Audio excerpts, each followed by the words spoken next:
A man just made a simple burger, and won over the overlord of this world. To taste his cooking, the mighty black dragon even chose to work for him. This all started when Al arrived in this world, and found the food here to be utterly awful. He couldn't stomach it at all. He thought if I open a restaurant here, it would be a sensation. So becoming a chef became his only dream. But he didn't expect to get caught in a war. Young men were forced to join the campaign against the Black Dragon. When bad luck strikes, even drinking water can choke you. Fate should have let a truck take him away. But soon, due to his magical talent, he was assigned to the 7th Mage Squad. Compared to knights, mages don't have to fight on the front lines. Holding on to his dream, he persevered in the end.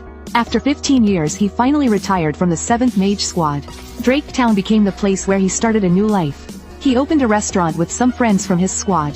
One day he called out to a woman nearby. Tearfully he asked if there were any shops around. After some small talk, he learned that her name was Rain. She was the owner of a nearby store. She then recommended her husband's shop to Al. It wasn't far from the village. At the same time, Rain warned Al that her husband had a bit of a temper. But after seeing how kind Rain was, Al assumed her husband would also be easygoing.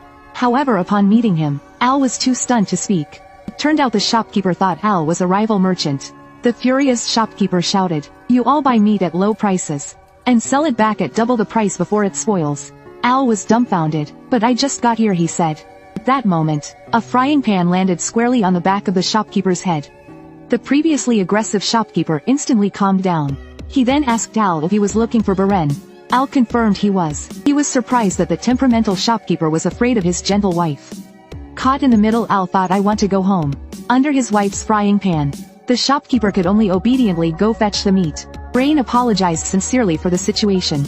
Her husband used to be a soldier, but after being betrayed by a colleague he ended up like this. Meanwhile, the shopkeeper brought the meat over. He then asked Al to demonstrate his cooking skills. The Beren meat was of exceptional quality. He would only supply it if Al earned his approval. Otherwise Al wouldn't even get a scrap of fat. "Let's see what kind of delicious dish you can make." Before he could finish, a frying pan landed on the back of his head again. Rain signaled Al to ignore her husband's conditions. Despite the strict requirements, Al still agreed to the shopkeeper's proposal. He then invited both of them to his restaurant for dinner. Confidently he walked away. In this world, the names of livestock and animals completely different from the ones in his homeland. Cows are called yuccas, chickens are called velunkas, wolves are called baran, pigs are called ubars. Baran meat is considered a luxurious delicacy. The most economical choice is pork. But people here don't understand the flavor of pork belly. Given the quality of pork belly, roasting is naturally the best option. Before that, the meat needs to be scored multiple times to ensure better seasoning. During the roasting process, the moisture on the surface